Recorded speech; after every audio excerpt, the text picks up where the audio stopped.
শ্ৰদ্ধা তথা অসম উচ্চ সন্থাৰ সন্মানীয় সাধাৰণ সম্পাদক ৰঞ্জিত বড়ো ডাঙৰীয়া।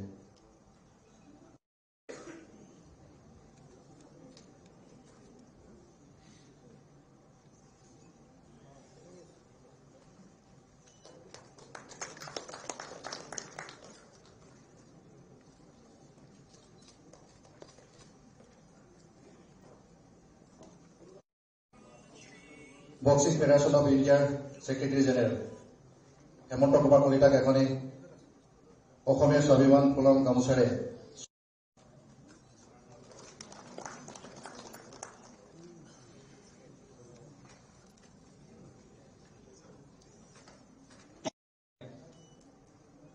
তথা ১১৭জনীয়া ভাৰতীয় দলটোৰ অতিথি অসম চৰকাৰৰ সন্মানীয় মন্ত্ৰী অসম অলিম্পিক সন্থাৰ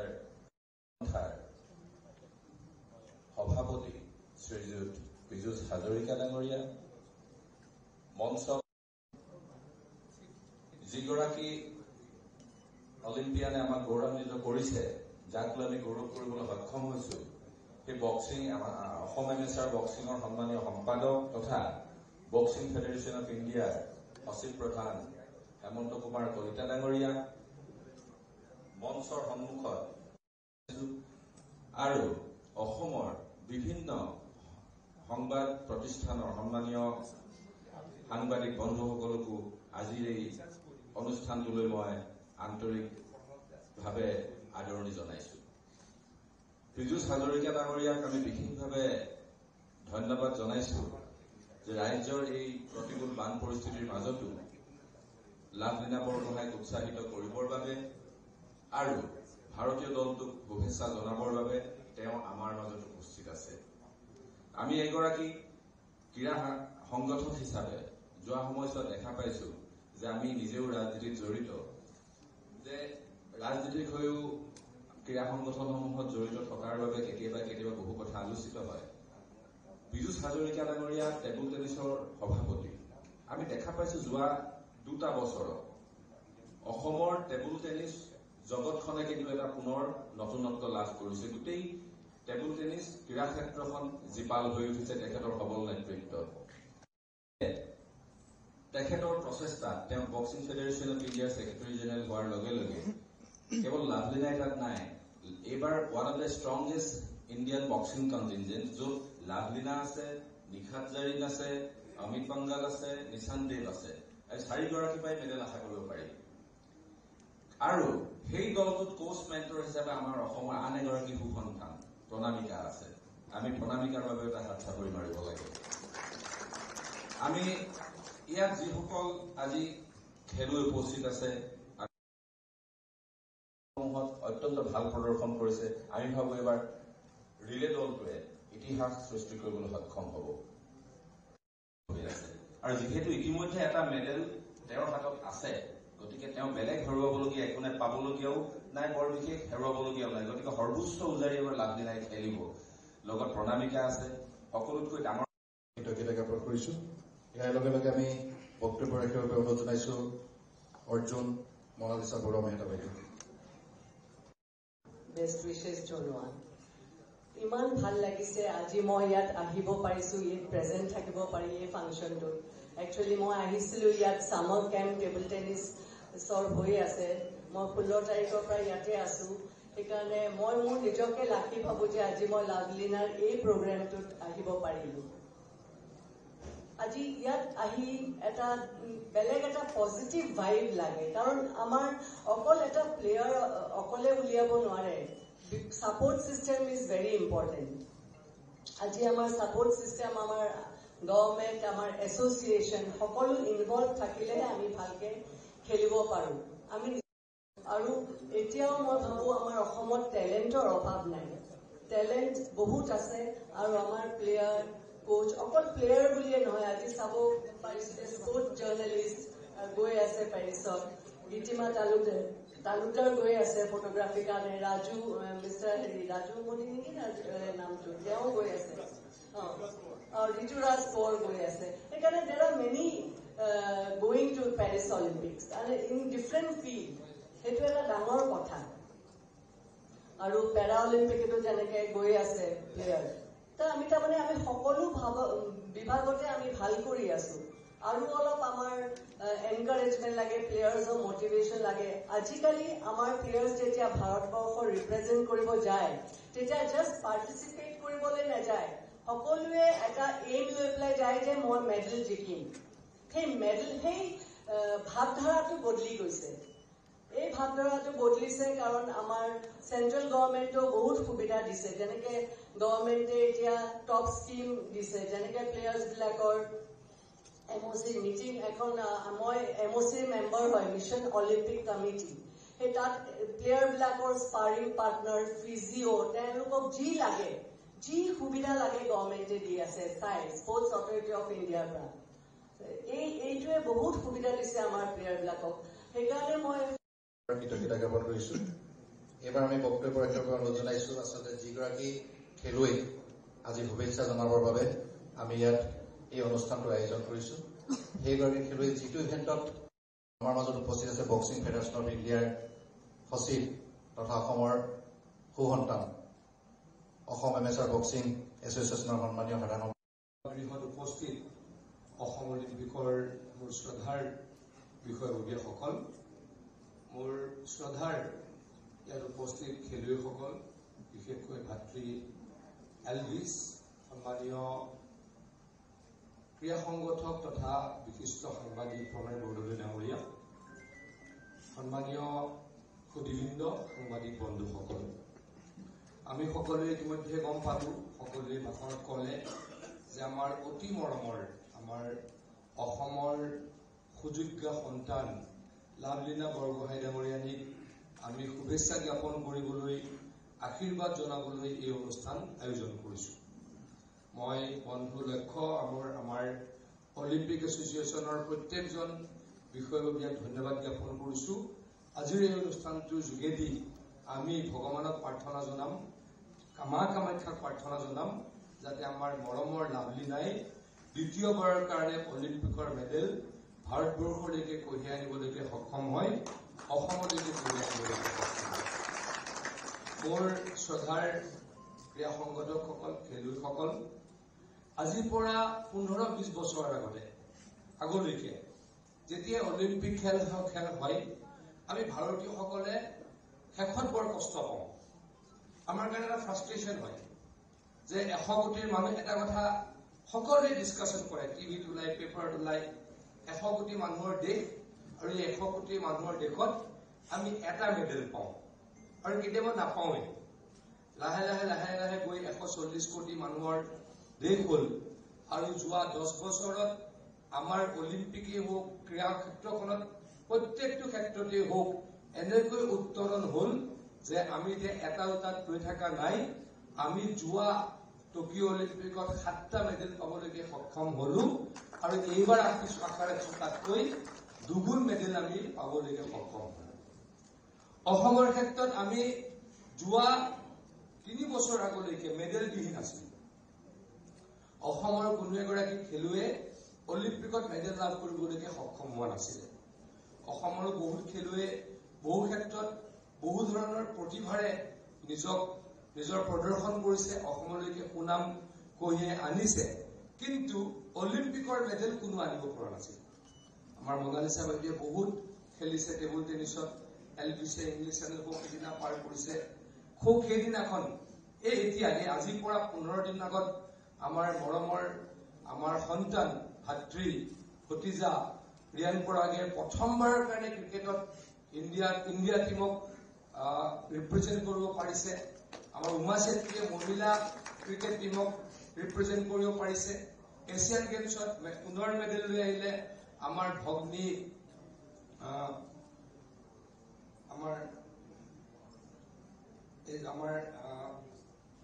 হিমা দাস ডাঙৰীয়ানীয়ে গতিকে বহুত ক্ষেত্ৰত আমি আগুৱাইছো আমাৰ প্ৰত্যেকটো ক্ষেত্ৰতে আমি আগুৱাইছো কিন্তু মই আকৌ কৈছো অলিম্পিকত আমি মেডেল আনিবলৈকে সক্ষম হোৱা নাছিল এই অলিম্পিকত মেডেল আনি আমাক কোনে গৌৰৱান্বিত কৰিলে আমাৰ ভগ্নী আমাৰ জীয়াৰী আমাৰ ছোৱালী লাভলীনা বৰগোহাঁই ডাঙৰীয়ানী তাৰ পাছত আকৌ দ্বিতীয়বাৰৰ কাৰণে ফ্ৰান্স অলিম্পিকলৈকে গৈছে আকৌ মেডেল গুঠৰিবলৈ মই দৃঢ়ভাৱে বিশ্বাস কৰোঁ আমাৰ মৰমৰ লাভলীনাই আকৌ মেডেল আনিবলৈকে সক্ষম হ'ব। মা কামাখ্যাক প্ৰাৰ্থনা জনাইছোঁ, আমাৰ মহাপুৰুষ শংকৰদেৱে আমাৰ ভগৱানজনে আশীৰ্বাদ কৰক, প্ৰত্যেকজন অসমীয়াই বিচৰা ধৰণে লাভলীনাই দ্বিতীয়বাৰৰ কাৰণে অলিম্পিক মেডেল কঢ়িয়াই আনক। আমাৰ সকলোৰে আশা আৰু মই দৃঢ় বিশ্বাসী লাভলীনাই এই কামটো কৰি দেখুৱাব। কিন্তু মই এটা কথা মই নিগেটিভলি কোৱা নাই, মই 100% আশাবাদী যে লাভলীনাই মেডেল দ্বিতীয়বাৰৰ কাৰণে আনিব। কিন্তু খেলৰ কথা কেতিয়াবা ক'ব নোৱাৰি, ফ্ৰিকশ্যন অফ ছেকেণ্ডৰ কাৰণে খেল কেতিয়াবা কি হয়, বেয়া হয়। গতিকে তেনেকুৱা নহওক, মই আকৌ কৈছো নিগেটিভ কথা ক'ব নাপায়, কিন্তু এটা কথা মই বাধ্যত পৰিহে কম, সেইটো যাতে কোনো ডাবল মিনিং নকৰে বা নিগেটিভলি কোনো নহয়। মই কি ক'ব খুজিছো যে ফ্ৰিকশ্যন অফ ছেকেণ্ডৰ কাৰণে খেল এখন কেতিয়াবা বেয়া হয়, আৰু খেলখনত বেয়া হলে কি হয়, আমি আগৰ এই খেলুৱৈগৰাকীয়ে কি কৰিলে সেই কথা পাহৰি যাওঁ, এতিয়া নতুনকৈ আমি গালি পৰা আৰম্ভ কৰোঁ। সেইটো এটা আমাৰ ট্ৰেণ্ড হৈছে,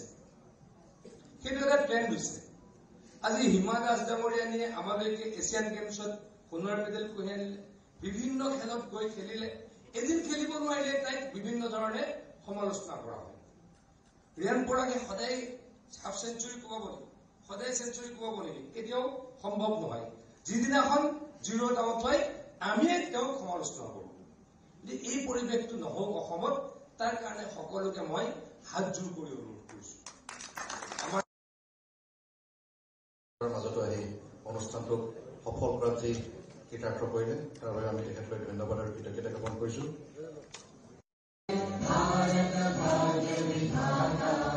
पंजाब सिंध गुजरात मराठा द्राविड उत्कल गंगा विंध्य हिमाचल यमुना गंगा उच्चल जलधि तरंगा आशीष मांगे गाहे तव जय गाथा जन गण मंगल दायक जय हे भारत भाग्य विधाता जय जय जय जय जय हे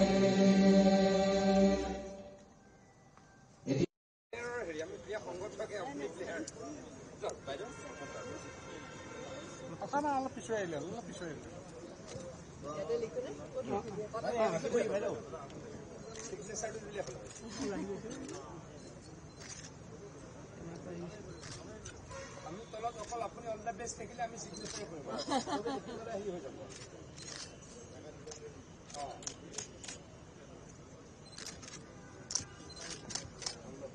আমি অকল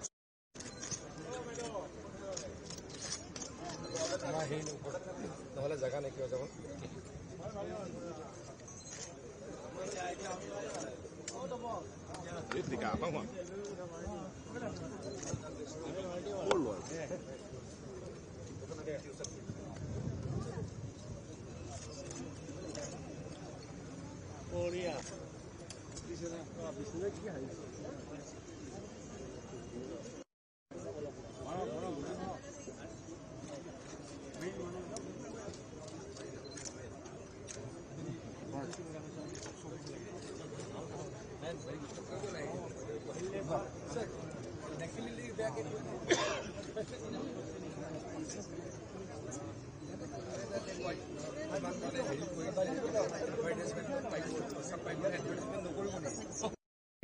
ओलंपिक एसोसिएशन ने एक अनुष्ठान का आयोजन किया था।